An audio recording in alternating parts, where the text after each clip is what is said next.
나이 들수록 뭘 더 가지려고 하느냐. 마음 편한 게 장땡이다. 젊을 땐 더 많이 가지려 애쓰고 남보다 늦을까봐 발버둥 치며 살지만 나이가 들면 알게 된다. 많이 가진다고 평안해지지 않고 걱정이 많다고 문제가 해결되지 않는다는 걸.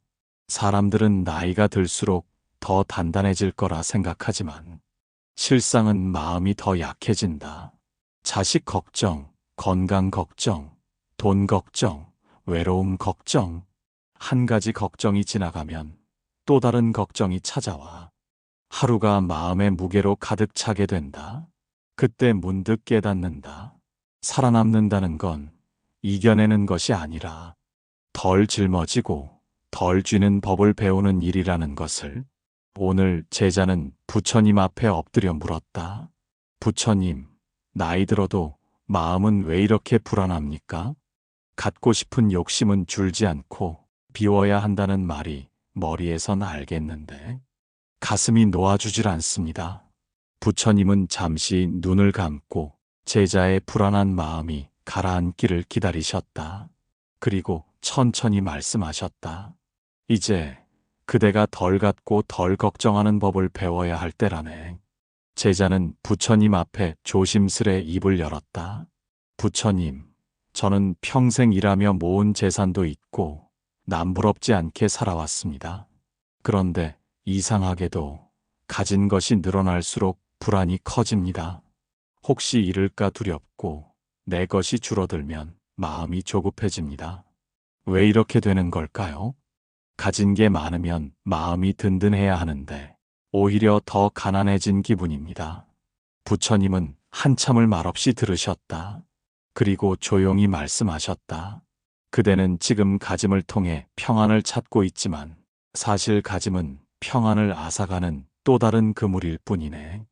제자는 이해하지 못한 듯 고개를 갸웃했다. 부처님은 천천히 손에 들고 있던 나뭇잎 하나를 들어 보이셨다. 이 잎사귀는 바람에 흔들리지만 결국 나무에 매달려 있지. 그대의 마음도 이와 같네. 무언가에 매달려야 안심되지만 그 매달림이 바로 흔들림의 원인이라네. 제자는 잠시 숨을 고르며 물었다. 그럼 아무것도 가지지 말라는 뜻입니까? 부처님은 미소를 지으며 대답하셨다. 가짐을 버리라는 것이 아니라 가짐에 매이는 마음을 알아차리라는 뜻이라네. 그대가 가진 것은 단지 손에 머무는 인연일 뿐 그것을 내 것이라 여기는 순간 불안이 시작된다네. 사람의 마음은 그릇과 같아서 많이 채워 넣을수록 오히려 무거워진다. 무겁다는 건 움직이기 힘들다는 뜻이지. 그대의 마음이 요즘 자주 지치는 것도 그 그릇이 이미 넘칠 만큼 채워졌기 때문이라네. 제자는 고개를 숙였다. 그릇을 비우면 허전하지 않을까요? 부처님은 고요히 대답하셨다. 허전함이 아니라 가벼움이라네. 가벼워야 바람처럼 흘러가고 흐를 수 있어야 새로운 것이 들어온다. 욕심은 늘 조금만 더해서 시작된다. 조금만 더 벌면, 조금만 더 가지면 마음이 편해질 것 같느냐?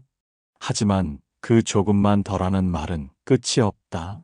그것은 스스로를 속이는 약속이고 결국 그대의 평안을 갉아먹는 독이 된다. 그대가 마음속에서 이 정도면 충분하다. 그 한마디를 진심으로 할 수 있을 때 비로소 불안은 그대의 곁을 떠난다네. 많이 가진 사람이 부자가 아니라 덜 바라는 사람이 부자다. 욕심이 커질수록 마음은 가난해진다. 그대가 채우려는 만큼 평안은 새어나간다. 이제부터는 무엇을 더 채울지보다 무엇을 내려놓을지를 먼저 물어보게. 그리고 부처님은 조용히 눈을 감으셨다. 그 순간 제자의 마음에도 잔잔한 바람이 스쳤다. 비로소 그는 알 것 같았다. 갖는다는 것은 손으로 쥐는 일이 아니라 마음으로 놓아주는 일임을. 제자는 한참을 생각에 잠긴 채 고개를 들었다. 부처님, 그렇다면 욕심을 없애야 한다는 말씀이십니까? 아무것도 바라지 않고 아무것도 가지지 않아야 평안해질 수 있습니까? 그렇게 살면 너무 공허하지 않을까요? 그대가 말하는 없앰은 억제이지만 내가 말하는 멈춤은 알아차림이라네. 그대가 욕심을 없애려 하면 없애야 한다는 생각이 또 하나의 욕심이 된다네. 멈춘다는 것은 그 욕심이 일어나는 마음을 그저 고요히 바라보는 일이라네. 부처님은 손가락으로 모래 위에 동그라미를 그리며 말씀하셨다. 이 모래알이 그대의 마음이고 이 안에 있는 동그라미가 바람이라네. 사람은 그 동그라미를 키우려 하고 그 안에 더 많은 것을 채우려 하지. 하지만 바람이 커질수록 모래는 무너지고 결국 마음의 모양이 사라진다네. 그대가 바라는 것들이 많을수록 마음은 그것을 담기 위해 쉼없이 흔들린다. 그 흔들림이 바로 괴로움의 시작이네. 사람은 더 좋은 것을 가지면 더 행복해질 거라 믿지만 사실 행복은 늘 거기에 있었다. 단지 욕심이 덮어 그 빛을 보지 못했을 뿐이라네. 그럼 우리는 무엇을 해야 합니까? 부처님은 천천히 고개를 들어 하늘을 바라보셨다. 하늘은 늘 그 자리에 있지. 구름이 아무리 지나가도 하늘은 구름에 휘둘리지 않는다. 그대의 마음도 이와 같아야 하네. 욕망과 두려움, 후회와 기대가 스쳐 지나가더라도 그대의 중심은 하늘처럼 고요해야 한다. 하지만 세상은 멈추지 않는데 어떻게 제 마음만 멈출 수 있겠습니까? 부처님은 고요히 대답하셨다. 멈춘다는 건 세상을 거부하는 게 아니다. 그대가 세상을 따라 흘러가지 않고 스스로의 자리를 잃지 않는 것이 진짜 멈춤이네. 사람은 늘 무언가를 해야 한다는 생각에 스스로를 몰아세운다. 더 벌어야 하고, 더 준비해야 하고, 더 잃지 않기 위해 또 더 쌓으려 한다. 그러나 그 모든 더가 괴로움의 뿌리다. 괴로움은 결핍에서 오는 것이 아니라 채우려는 마음에서 시작된다. 그대가 지금 이 순간 이대로 괜찮다는 한마디를 마음으로 품는다면 그것이 곧 멈춤이고 그것이 곧 해탈의 문이네. 제자는 고개를 숙였다. 그 한마디가 가슴 속에 깊이 울렸다. 이대로 괜찮다. 그 말이 마음에 닿자 세상의 소음이 멀어지고 바람 한 줄기처럼 평온이 스며들었다. 제자는 부처님 곁에 앉아 있었다. 한동안 아무 말도 하지 못했다. 그의 마음 속엔 여전히 두려움이 남아 있었다. 무언가를 내려놓는다는 건 곧 잃는다는 뜻처럼 느껴졌기 때문이다. 부처님, 저는 여전히 비우는 게 두렵습니다. 가진 것을 놓으면 남는 게 아무것도 없을 것 같아요. 그때 저는 도대체 무엇으로 살아야 합니까? 그대는 손에 쥔 돌멩이를 보았는가? 그 돌을 꼭 쥐면 손이 아프지. 놓으면 비로소 손이 편안해진다네. 그대가 두려워하는 건 비움이 아니라 비운 뒤의 공허함이라네. 하지만 그 공허함은 새로운 것을 품을 수 있는 자리라네. 그럼 내려놓음이란 잃는 것이 아니라 다시 채우는 준비입니까? 놓는다는 건 버리는 게 아니라 자유로워지는 일이지. 마음이 무엇에도 묶이지 않을 때 비로소 그대는 스스로를 되찾는다.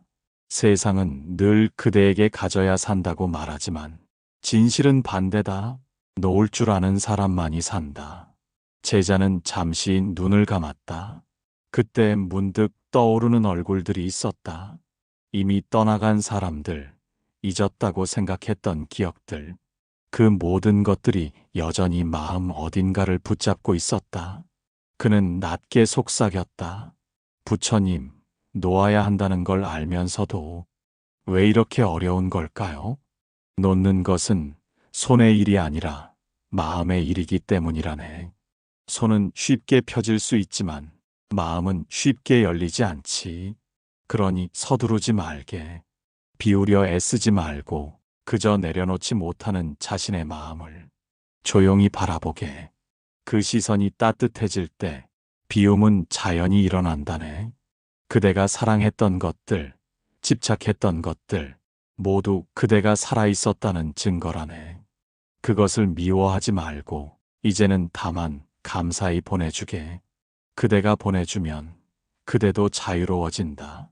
제자의 눈가에 눈물이 맺혔다. 그는 그제야 알 것 같았다. 그동안 버리려 했던 건 사실 사랑했던 기억들이었다는 것을. 그는 가만히 두 손을 펴고 속삭였다. 이제는 괜찮습니다, 부처님. 이제는 조금 놓아보겠습니다. 그대가 내려놓는 순간 세상은 그대에게 한 발 다가온다네. 비오는 사람의 마음에는 바람이 머물고 빛이 머문다. 그대는 지금 비로소 자유를 배우고 있네. 그날 밤 제자는 잠을 이루지 못했다. 부처님의 말씀은 마음속에 깊이 남았지만 머릿속은 여전히 복잡했다. 눈을 감으면 불안한 생각이 끝없이 밀려왔다. 내일의 걱정, 자식 걱정, 건강, 돈, 노후, 그 모든 것이 마음속을 가득 채우고 있었다. 다음 날 새벽 제자는 다시 부처님을 찾아갔다. 부처님, 저는 여전히 걱정을 멈출 수 없습니다. 비우고 내려놓으려 해도 불안이 저절로 밀려옵니다. 걱정하지 말자고 다짐해도 잠시 후면 또 걱정을 하고 있습니다. 도대체 저는 왜 이러는 걸까요?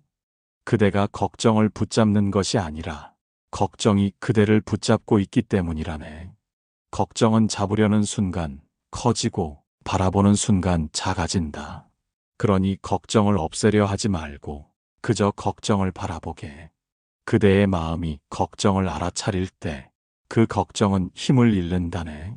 하지만 걱정을 안 하면 혹시 일이 잘못되면 어쩌죠? 준비를 하지 않으면 더 큰일이 생기지 않겠습니까? 그대는 걱정과 준비를 혼동하고 있네. 준비는 지금을 살게 하지만 걱정은 지금을 갉아먹는다. 준비는 행동으로 이어지지만 걱정은 상상 속에서만 자란다. 그대가 머릿속에서 그려온 그 많은 두려움 중 얼마나 현실이 되었던가. 걱정은 미래를 바꾸지 못한다. 다만 현재를 흐리게 만들 뿐이지. 걱정으로 가득한 사람은 내일을 준비하는 것이 아니라 오늘을 잃어버리고 사는 것이네. 부처님은 손에 들고 있던 돌멩이를 잔잔한 연못에 던지셨다. 물결이 퍼져나가며 고요하던 수면이 잠시 흔들렸다. 그리고 이내 잔잔히 가라앉았다. 부처님은 말씀하셨다. 걱정이란 이 물결과 같네. 가만히 두면 사라지지만 손으로 계속 건드리면 파문은 끝없이 이어진다네. 제자는 그 말을 들으며 눈을 감았다. 그제야 깨달았다. 내일을 바꾸려던 수많은 걱정들이 결국 오늘을 잃게 만들고 있었다는 걸. 그는 조용히 속삭였다. 부처님, 저는 오늘을 먼저 살아보겠습니다. 내일은 아직 오지 않았으니까요. 그대가 오늘을 온전히 살면 내일은 저절로 평온해진다. 내일은 늘 오늘의 발자국 위에 서 있네. 그대가 걱정을 내려놓는 순간 그대의 하루는 이미 평화로워지고 있다. 하지만 그는 여전히 마음이 어지러웠다. 걱정을 멈추려 하면 할수록 머릿속은 더 복잡해지고 생각이 꼬리에 꼬리를 물었다. 부처님, 저는 이제 걱정이 미래를 바꾸지 못한다는 걸 압니다. 그런데도 마음이 시끄럽습니다. 머릿속에서 끊임없이 떠오르는 생각들, 그 소음은 어떻게 해야 조용해질까요? 그대의 마음은 바람 부는 호수와 같네. 바람을 멈추려 할수록 물결은 더 세게 일어난다. 하지만 그 바람이 지나가길 기다리면 물은 스스로 고요해지지. 그대가 지금 해야 할 일은 생각을 억누르는 것이 아니라 그저 바라보는 일이네. 생각은 그대의 적이 아니야. 그저 스쳐가는 바람일 뿐이지.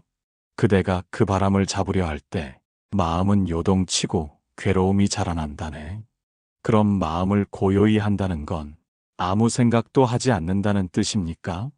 생각이 없는 고요는 죽음이지만 생각 속에서도 흔들리지 않는 고요는 삶이라네. 고요는 세상을 떠난 곳에 있지 않다. 그대의 일상, 그대의 호흡 속에 있지. 숨이 들어오고 나가는 그 순간 그 안에 이미 평안이 있네. 제자는 눈을 감고 천천히 숨을 들이쉬었다. 그 짧은 호흡 속에서도 묘한 안정감이 느껴졌다. 부처님은 말을 이었다. 마음이 고요해지면 삶은 단순해진다. 단순해진 삶 속에서는 무엇이 중요한지 저절로 드러난다. 복잡함은 집착이 만들어낸 그림자일 뿐, 본래의 삶은 언제나 단순하고 막다네. 그대가 세상의 소음을 좇지 않고 자신의 호흡에 귀를 기울일 때 그대는 이미 수행을 하고 있는 것이네. 고요는 노력의 결과가 아니라 그대 안에 원래 있던 본래의 자리이기 때문이지. 부처님, 이제 알겠습니다. 저는 너무 많은 것을 하려 했습니다. 하지만 해야 할 일보다 멈춰야 할 일이 더 많았던 것 같습니다. 부처님은 고개를 끄덕이셨다. 그대가 고요를 배웠으니 이제 단순함을 살아보게. 고요한 마음에는 욕심이 자랄 틈이 없고 단순한 삶에는 괴로움이 머물 자리가 없다. 그대의 마음이 잔잔할수록 세상은 점점 그대에게 부드러워질 것이다. 부처님 곁에 앉은 제자의 얼굴엔 여전히 망설임이 남아 있었다. 그는 낮게 물었다. 부처님, 덜 갖는 삶이 평안하다는 건 알겠지만 그래도 현실은 그렇지 않습니다. 가진 것이 적으면 불안합니다. 노후가 걱정되고 병들면 의지할 것도 없습니다. 덜 갖는다는 건 결국 가난해지는 것 아닙니까? 그대가 말하는 가난은 물질이 없는 상태를 뜻하지만 내가 말하는 가난은 집착이 없는 마음을 뜻하네. 세상에는 두 가지 가난이 있다. 손이 비어 괴로운 가난과 마음이 비어 평온한 가난이지. 그대는 지금 어느 쪽을 택하겠는가? 제자는 한참을 생각하다 답했다. 마음이 비어 평온한 가난이요. 하지만 그렇게 살기 어렵습니다. 세상은 더 가지려는 사람만 칭찬하고 덜 바라는 사람을 게으르다 비웃습니다. 그대가 말한 세상은 갖는 것으로 자신을 증명하려 하는 곳이라네. 그러나 그 욕망은 끝이 없다. 많이 가진 사람은 잃을까 두렵고 덜 가진 사람은 얻지 못해 괴롭다. 결국 가진다는 것은 두려움과 불안을 함께 짊어지는 일이지. 덜 갖는다는 건 잃을 게 적다는 뜻이네. 잃을 게 적은 사람은 언제나 평화롭고 자유롭다. 그대가 가진 것을 지키느라 얼마나 많은 시간을 불안 속에 보냈는가. 그대가 내려놓는 순간 그 불안은 사라지고 그 자리에 고요한 평안이 들어선다네. 저는 늘 부족함을 두려워했습니다. 더 갖지 못하면 불행할 거라 믿었어요. 하지만 지금 생각해보니 그 불안이 제 행복을 앗아갔던 것 같습니다. 그대가 덜 가질수록 더 많은 것을 느끼게 될 것이다. 적은 밥을 먹으면 맛이 깊고 적은 말 속에 진심이 담기며 적은 소유 속에서 자유가 깃든다. 세상은 많이 가지려는 자를 부자로 부르지만 나는 덜 가지는 자를 진정한 부자라 부른다네. 그대가 덜 갖는다는 건 세상을 버리는 게 아니라 세상에 휘둘리지 않겠다는 뜻이지. 진짜 풍요는 물건이 아니라 마음의 상태다. 가진 것이 많아도 감사하지 않으면 가난하고 가진 것이 적어도 고마움을 느끼면 부유하다. 그대가 잃는 것을 두려워하지 않을 때 삶은 그대에게 더 많은 것을 준다네. 덜 갖는 삶은 결핍이 아니라 진정한 풍요로 가는 길이네. 그의 눈빛은 한결 부드러워졌다. 비로소 그는 알 것 같았다. 삶이란 더 얻는 싸움이 아니라 덜 잃는 평화를 배우는 여정임을. 새벽 안개가 산길에 내려앉은 때였다. 제자는 부처님 곁에 조용히 앉아 있었다. 그동안의 긴 대화가 마음을 지나가며 무겁던 가슴이 조금은 가벼워진 듯 했다. 하지만 아직 남은 한 가지가 있었다. 부처님, 그래도 걱정이 완전히 사라지지 않습니다. 조금 줄어든 듯 하다가도 어느새 다시 제 마음 속에 들어옵니다. 걱정을 없애는 방법은 정말 없습니까? 그대는 걱정을 없애려 하지만 걱정은 사라질 대상이 아니라 함께 앉아야 할 손님이라네. 걱정을 밀어내면 더 크게 다가오고 조용히 바라보면 그 힘은 약해진다. 그대가 걱정과 싸우지 않을 때 그 걱정은 더 이상 그대를 해치지 못한다네. 제자는 잠시 생각에 잠겼다. 그 말이 이상하게도 마음에 닿았다. 그는 자신이 평생 싸워왔던 것이 세상이 아니라 마음이었음을 깨달았다. 걱정이 사라진다고 평화가 오는 것이 아니네. 걱정이 있어도 흔들리지 않을 때 그대는 이미 깨달음의 문턱에 선 것이지. 고요한 마음은 세상의 고통을 지우지 않는다. 다만 그 고통을 받아들일 그릇을 키워줄 뿐이다. 그대가 덜 걱정하게 되는 순간 삶은 그대에게 말을 걸기 시작한다. 꽃이 피는 이유를 굳이 묻지 않고 비가 오는 날에도 미소를 짓게 된다. 그것이 바로 깨달음의 징조라네. 세상을 바꾸려 하지 않고 그저 있는 그대로를 받아들이는 마음. 그 마음이야말로 부처의 마음이지. 부처님, 그럼 저도 부처가 될 수 있습니까? 부처님은 조용히 미소 지으셨다. 그대가 덜 걱정하며 하루를 살 수 있다면 그대는 이미 부처의 길 위에 있다네. 깨달음은 먼 곳에 있는 것이 아니라 오늘의 마음을 바라보는 그 순간에 있지. 그의 눈에 눈물이 맺혔다. 그러나 그 눈물은 슬픔의 눈물이 아니었다. 오랜 두려움이 녹아내린 자리에서 고요한 따스함이 흘러나왔다. 그대가 덜 갖고 덜 걱정하는 법을 배웠으니 이제부터는 그 평안을 나누며 살게. 많이 가지려 하지 말고 많이 말하려 하지 말며 그저 고요히 숨 쉬는 삶을 살게. 그 삶이 바로 수행이고 깨달음이라네. 그날 제자는 하늘을 올려다보았다. 안개가 걷히며 햇살이 산허리를 비추었다. 그 빛은 눈부시지 않았지만 따뜻하게 세상을 감싸고 있었다. 그는 마음속으로 부드럽게 되뇌었다. 이제야 알겠습니다, 부처님. 걱정이 없는 날이 행복이 아니라 걱정이 있어도 괜찮은 날이 행복이었습니다. 그는 자리에서 일어나 천천히 산길을 내려가기 시작했다. 그의 발걸음은 가벼웠고 그의 마음은 고요했다. 그리고 부처님의 목소리가 바람처럼 들려왔다. 덜 갖고 덜 걱정하며 살아가게. 그 길이 곧 평화의 길이네.